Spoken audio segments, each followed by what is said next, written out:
दोस्तों, नमस्कार। आप सभी का स्वागत है हमारे यूट्यूब चैनल पे। और हम आज बात कर रहे हैं बीएड के बारे में। जो छात्र छात्राएं ग्रेजुएशन कंप्लीट हुआ है या रनिंग में है, तो वह लोग बीएड का फॉर्म भर सकते हैं। उसके गाइडलाइन कुछ जारी हुआ है, जिसका एडमिशन प्रोसेस आपको बताएंगे। यहाँ ये बीएड रजिस्ट्रेशन बता रहा है। बीए बीएड बीएससी बीएड भी कर सकते हो आप। बीएड पार्ट टाइम भी कर सकते हो। और ये काउंसलिंग एक्टिविटीज है। उसके बाद नीचे रूल बुक दिया हुआ है। रूल बुक के अलावा ये एनसीईआरटी शेड्यूल दिया हुआ है। शेड्यूल में 3 शेड्यूल दिए गए हैं: प्रथम चरण, द्वितीय चरण, तृतीय चरण। 3 चरणों में एडमिशन होंगे। पहला चरण आपका होगा जिसमें 1/5/24 से 9/5/24 तक आपका ऑनलाइन पंजीयन और वेरिफिकेशन की डेट होगी। और उसके बाद दस्तावेज का सत्यापन आपको 2/5/24 से 11/5/24 के बीच में आपको सत्यापन करवाना होगा। अगर कोई गलती होती है तो 2/5/2024 से 14/5/24 के बीच में आप इसका संशोधन करवा सकते हैं, जिसकी मेरिट सूची आपको 15/5/2024 को जारी की जाएगी। इसके बाद जो सीट आएगी वो 21/5/2024 को आएगी। और इसका ऑनलाइन प्रवेश आपको 21/5/2024 से 25/5/2024 के चरणों में आपको प्रथम चरण में आपका एडमिशन हो जाएगा। अगर आपका एडमिशन किसी कारण से नहीं हो पाता प्रथम चरण में, तो ये स्थिति आपको द्वितीय चरण में आएगी। द्वितीय चरण में आपके नवीन छात्र भी एडमिशन ले सकते हैं। और जो पुराने प्रथम चरण में जो एडमिशन लिए थे उनका नहीं हो पाता है, तो वह इस द्वितीय चरण में काउंसलिंग भी कर सकते हैं। तो उसकी डेट जो है 21/5/24 से 28/5/24 तक रहेगी। और उसके बाद ये ऑनलाइन सत्यापन है जो 22/5/2024 से 30/5/24 के बीच में रहेगी। इसी तरह आपका अगर कोई गलती होती है तो 22/5/24 से 1/6/2024 तक आप उसका संशोधन करवा सकते हैं। इसका द्वितीय मेरिट सूची जो आएगी वो 3/6/24 को आएगी। उसके बाद इसकी सीट आवंटन 9/6/24 को होगी। 9/6/24 से 13/6/24 के बीच में आपको द्वितीय चरण का एडमिशन इस ऑनलाइन भुगतान करना होगा। उसके बाद आपका एडमिशन कंफर्म हो जाएगा। अगर किसी कारणवश द्वितीय चरण में आपका नाम नहीं आता तो एक तृतीय चरण भी इसमें दिया गया है। तृतीय चरण में आपका भी 7/6/24 से 12/6/24 के बीच में आप पंजीयन करवा सकते हैं। और जो पुराने छात्र छात्रा हैं वह अपना चॉइस फिलिंग भी करवा सकते हैं कॉलेज। उसी तरह ऑनलाइन सत्यापन 8/6/24 से 13/6/24 तक करवा सकते हैं। और उसके बाद जो मेरिट सूची होगी वो 18/6/24 को जारी की जाएगी। उसके बाद है जो मेरिट सूची आपकी 25/6/2024 को सीट आवंटन का पत्र जारी होगा। उसके बाद आवेदक 25/6/2024 से 30/6/24 तक ऑनलाइन शुल्क का भुगतान कर सकता है। इसमें आपका BEd, MEd, BPEd, MPEd, BEd, MEd, 3 वर्षीय डिप्लोमा, 2 वर्षीय डिप्लोमा के लिए आवेदन आप कर सकते हैं डिग्री के लिए। और इसमें अप्रूव देखते हैं कॉलेज कौन कौन से हैं। जैसे आपको बीएड करना है तो यहाँ 2 वर्षीय है। बीपीएड करना है तो 2 वर्षीय है। एमपी एड करना है तो 2 वर्षीय। ऐसे इस तरह से आपके ये बीएड के सब्जेक्ट है। जैसे बीएड देख लेते हैं। बीएड में अपन ये छतरपुर जिला से देख लेते थे, छतरपुर जिला से व्यू करेंगे तो इस तरह से आपकी ये कॉलेज बता रहा है। अभी कुछ कॉलेज पेंडिंग में है क्योंकि अप्रूवल नहीं हुआ है। और जो अप्रूव हो गए हैं उनकी सामने फीस भी बता रहा है कि 32,000, 32,000, 32,000, 32,000, 35,000, 32,000। जो अप्रूव हो चुके हैं इसमें आपको एडमिशन मिल जाएगा। वो जो पेंडिंग बता रहे हैं अभी कॉलेज, इनका भी एडमिशन चालू हो जाएगा क्योंकि अभी कुछ कारण से ये पेंडिंग है। जिनका वेरिफिकेशन हो जाएगा तुरंत यहाँ अप्रूव लिख के यहाँ पे फीस के जानकारी इसके सामने आ जाएगी। तो इस तरह से आप अपना बीएड अपने जिला के अनुसार आप सेलेक्ट कर सकते हैं।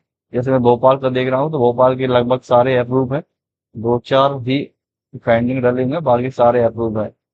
तो ये इस तरह से आप बीएड का ऑनलाइन काउंसलिंग कर सकते हैं। अगर किसी कोई दिक्कत है तो यहाँ लिस्ट ऑफ हेल्पलाइन भी दी हुई है जो हर जिले में ये गवर्नमेंट कॉलेज बनाया हुआ है। तो इस तरह से आप यहाँ पे जाके अपना वेरिफिकेशन प्लस सत्यापन या कुछ जानकारी पता करना है तो आप डाल सकते हैं, पता भी कर सकते हैं। तो ये छतरपुर है मेरे यहाँ पे, तो ये छतरपुर का कॉलेज मेरे यहाँ पर है ना। उसी तरह कुछ बात करें तो जैसे रजिस्ट्रेशन के लिए आपको इस वाला लिंक पे आना पड़ेगा जो ये आपके सामने दिख रहा है। ये रजिस्ट्रेशन है बीएड का। ये क्लिक यहाँ पे करेंगे, क्लिक तो यहाँ से अप्लाई हो जाएगा। ऐसे ही बीए बीएड वाले आप करोगे तो ये क्लिक यहाँ पे करोगे तब अप्लाई होगा। इस सब की लिंक 1/5/24 से एक्टिवेट हो जाएंगी। अभी इसका कुछ भी एक्टिवेट नहीं है, क्योंकि एडमिशन जो है 1/5/24 से चालू होगा। अगर आपका फॉर्म भर जाता है और वेरिफिकेशन स्टेटस चेक करना है तो आपको इस लिंक पे आना पड़ेगा। यहाँ से आपका application number, date of birth डाल के, यहाँ कोड सेलेक्ट करके कैप्चर कोड डाल के डिटेल पे डालेंगे तो आपके सामने पूरा आपका जो फॉर्म भरा है पूरा स्टेटस चेक हो जाएगा। इसी तरह से आपको अगर बीएड में काउंसलिंग करना है फॉर्म भरने के बाद, तो इस बीएड वाले ऑप्शन पे आगे तो यहाँ से आप काउंसलिंग कर सकते हैं। पूरा विवरण आएगा यहाँ पे। जब अभी लिंक एक्टिवेट नहीं है इसलिए वो ऐसा ओपन हो रहा है। ठीक है ना दोस्तों, तो इस तरह से आप अपना पूरा फॉर्म भर सकते हैं। इसका जो शेड्यूल है वो रूल बुक भी इसमें दिया हुआ है, पूरा 8-10 पेज का है, आप पढ़ सकते हैं रूल बुक में।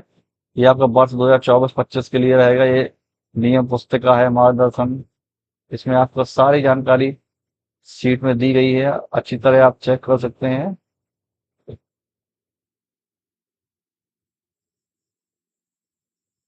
इस देखो ये लिखा हुआ है बीएड में आपकी जो योग्यता है वो स्नातक या पीजी या यूजी में आपकी 50% से ज्यादा होना चाहिए, तभी आपको एडमिशन मिलेगा। ऐसे ही एस टी एस सी वालों को 5% की छूट दी गई है। और अगर आप इंजीनियरिंग की डिग्री है तो उसमें भी 55% होना अनिवार्य है। और एमएड करना है तो बीएड बीएड में भी 50% की आवश्यकता होती है। एस टी एस सी वालों को 5% की छूट दी जाती है। तो इस तरह से आप नोटिफिकेशन पूरा अच्छी तरह से पढ़ सकते हैं, उसके बाद ही अपना आवेदन करें। कुछ इसमें छूट दी गई है 5% लोगों के लिए, ज्यादातर छूट नहीं दी जाती है, केवल एस टी एस सी वालों के लिए ही छूट दी जाती है। जैसे ये मतलब 75% आरक्षण है, 22 राज्यों के लिए केवल 25% सीट का ही उपलब्ध होगा। जैसे एस टी एस सी है तो 16%, मध्य प्रदेश के निवासी 15% बाहर लोगों के लिए। इस तरह से ये सारा जो आरक्षण होता है उसके लिए भी इसमें दिया गया है संविधान।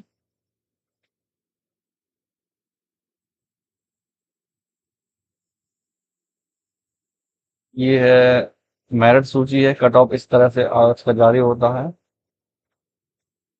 ये पूरा इसमें भरने का प्रोसेस दिया हुआ है कि आप कैसे भर सकते हैं, स्वयं भर सकते हैं या आप साइबर कैफे आके भी भरवा सकते हैं। ये कुछ प्रमाण पत्र हैं। जाति प्रमाण पत्र है ये आपका ओबीसी का प्रमाण पत्र हो गया। ये आपका सैनिक का प्रमाण पत्र हो गया। ये मध्य प्रदेश से बाहर राज्य के लिए हो गया। ये सैनिक भूतपूर्व के लिए हो गया। ये स्वतंत्रता संग्राम सेनानी का भी हो गया। ये आपका आय प्रमाण पत्र हो गया। और ये आपका जाति प्रमाण पत्र के लिए हो गया। ये आपका 3 वर्षीय डिप्लोमा जो आपके सिटी के अंतर्गत कॉलेज है उसके लिस्ट दी हुई है पूरी। फिर यहाँ यहाँ आपके होते हैं, तो इस तरह से आप ना बीएड का फॉर्म भर सकते हैं। तो जब फॉर्म चालू होंगे तो हम आपको एक वीडियो बना के दिखाएंगे कि किस तरह से आप फॉर्म भर सकते हैं। तब तक के लिए धन्यवाद।